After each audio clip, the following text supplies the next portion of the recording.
मित्रों, वैदिक ज्योतिष केंद्र में आपका स्वागत है।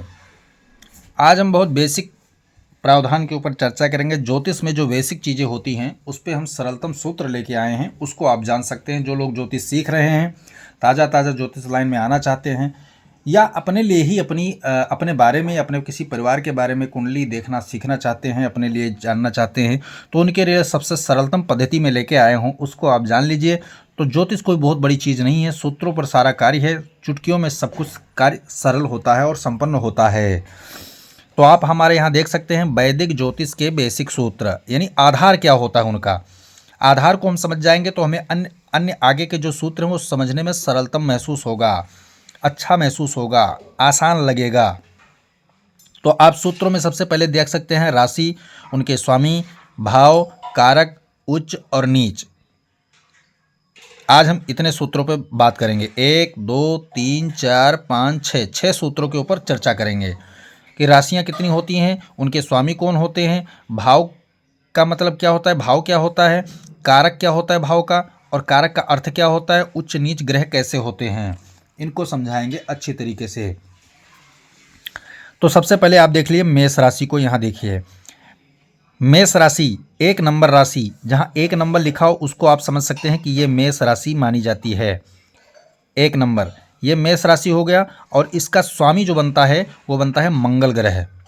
मेष राशि का अधिपत्य प्राप्त है मंगल ग्रह को। मेष राशि के अधिपति प्राप्त है मंगल ग्रह को। हम भाव की बात करें, यानी पहले भाव की, प्रथम भाव की बात करें, तो पहला भाव जो होता है वो सिर का भाव होता है। शरीर में सिर का जो भाव होता है उससे हम क्या करते हैं, आचरण व्यवहार, ठीक है, व्यक्ति के संपूर्ण स्वास्थ्य के ऊपर हम कई बार चर्चा कर लेते हैं, विचार के ऊपर उस पर चर्चा करते हैं। और मनोभाव की स्थिति, मन आदि की चर्चा जब करना हो तो हम प्रथम भाव से ही करते हैं। यहाँ का कारक, कारक का अर्थ होता है यहाँ का लीडर, भाव का लीडर जो बनाया गया है वो गुरु को बनाया गया है, और कुछ हद तक सूर्य भी होता है। तो गुरु इसमें पूर्ण कारक प्रथम भाव का बनता है। ठीक है, गुरु जिसके कुंडली में, अगर किसी का मेष लगन है और गुरु कुंडली में खराब हो जाएगा तो उसका स्वभाव चरित्र बहुत घृणित हो जाएगा, खराब हो जाएगा, सिर का भाव स्थिति खराब हो जाएगा। इसी प्रकार मेष राशि, जिसका मेष लगन हो या मेष राशि हो और उसका स्वामी मंगल कुंडली में कहीं खराब हो जाए तो व्यक्ति की मेष राशि खराब हो जाएगी। ठीक है, अब आगे हम बात कर लेते हैं कि मेष राशि में और प्रथम भाव में, मेष राशि का स्वामी तो मंगल हो गया, प्रथम भाव का कारक गुरु हो गया।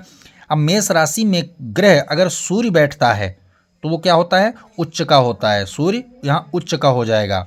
लेकिन अगर शनि बैठता है मेष राशि में, प्रथम भाव में मेष राशि में शनि बैठ जाता है तो क्या होगा, नीच का हो जाएगा शनि। तो 1 नंबर, यानी कि इस मेष राशि में सूर्य उच्च का हो गया, शनि नीच का हो गया। अगला बात करते हैं 2 नंबर। जहां 2 नंबर अगर तुम्हें लिखा मिलता है तो वो समझ जाइए कि वो वृषभ राशि है। वृषभ राशि में क्या होता है, स्वामी शुक्र होता है। वृषभ राशि का स्वामी कौन होता है, शुक्र होता है, जो दैत्य गुरु माना जाता है। दूसरे भाव में शुक्र, गुरु, बुध, 3 ग्रहों को पूर्णतः क्या बनाया गया है, कारक बनाया गया है। 3 ग्रहों को मुख्य रूप से कारक बनाया गया है। परंतु मुख्य जो कारक होता है यहाँ भी गुरु होता है, क्योंकि विशेष अगर दूसरा भाव हमें क्या दिखाता है, धन भाव से देखा जाता है। वाणी, व्यवहार, आचरण, बाहुदंड, इन सब के विचार करेंगे तब बुद्ध बन जाता है। और वहीं जब दूसरा भाव परिवार का भाव होता है तो पारिवारिक विचार करते समय हमें शुक्र का भी भाव देखना पड़ता है, परंतु मुख्यतः धन भाव, धन का संग्रह का भाव होता है, इसलिए हमें गुरु को ही ध्यान में रखना होगा। तो यहाँ भी गुरु कारक बनता है। 2 नंबर राशि में अगर चंद्रमा बैठता है तो उच्च का होता है, नीच का कोई ग्रह यहाँ नहीं होता। स्वामी वृषभ राशि का शुक्र हो गया। अगले बात करें मिथुन राशि। मिथुन राशि का स्वामी बुध होता है। मिथुन राशि का स्वामी बुध होता है। कालपुरुष कुंडली में ये तीसरे भाव में पड़ता है तो यहाँ का कारक मंगल बनता है, और साथ साथ बुध भी बनता है। क्योंकि संबंधों की बात करें तो बुध यहाँ स्वामी हो जाता है, और पराक्रम का भाव चूंकि होता है तो मंगल यहाँ का कारक हो जाता है। अगर मिथुन राशि में कोई राहु बैठता है तो उच्च का होगा, और केतु बैठता है तो नीच का हो जाएगा। कर्क की बात करें तो इसका स्वामी चंद्रमा बनता है। चंद्रमा कर्क राशि का स्वामी होता है, और चंद्रमा चूंकि कालपुरुष की कुंडली होती है जो मेष लगन की तैयार होती है, वहाँ चतुर्थ भाव में यह राशि पड़ेगी, और इसमें जो कारक बनता है वो शुक्र मुख्य रूप से कारक होता है, और जल तत्व की राशि होने का चंद्रमा भी मुख्य रूप से कारक बन जाता है। तो 2 ग्रह इसके कारक होते हैं। भूमि, भवन, वाहन, जब लग्जरियस सुख की बात करें तो वहाँ शुक्र कारक बनता है। अगर कर्क राशि में गुरु बैठता है तो उच्च का होगा और मंगल बैठता है तो नीच का हो जाएगा।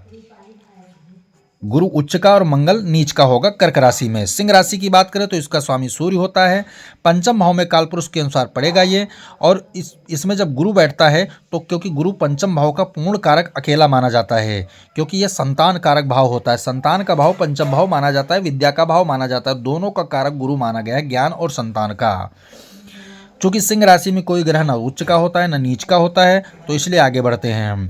कन्या राशि में बुध का स्वराशि यानी घर होता है, घर की राशि होती है, बुध स्वराशि होता है इसमें। कन्या राशि का स्वामी बुध हो गया। अब बुध चूंकि काल पुरुष की कुंडली के अनुसार बात करें हम तो छठे भाव में यह राशि पड़ेगी। छठे भाव में, छठा भाव का कारक की अगर बात करें तो यहाँ मंगल बनता है और साथ साथ बुध बनता है, क्योंकि बुध यहाँ स्वराशि का भी होगा और उच्च राशि का भी होगा, तो बुध को भी हम कारक बनाते हैं। छठा भाव क्या होता है? रोग ऋण शत्रु का होता है। शत्रुता की जब बात करें तो मंगल और बुध दोनों कारक बनते हैं। रोग की बात करें तो यहाँ मंगल कारक बनता है और ऋण की बात करें तो मंगल का नहीं, मुख्य रूप से मंगल कारक होता है और बुध भी साथ से नैसर्गिक कारक बनता है। अगर 6 नंबर में कोई ग्रह बैठता है, 6 नंबर में कोई ग्रह बैठता है तो उसका स्वभाव क्या होगा? 6 नंबर में बुध उच्च का होता है, 6 नंबर में बुध उच्च का होता है और शुक्र ग्रह नीच का होता है।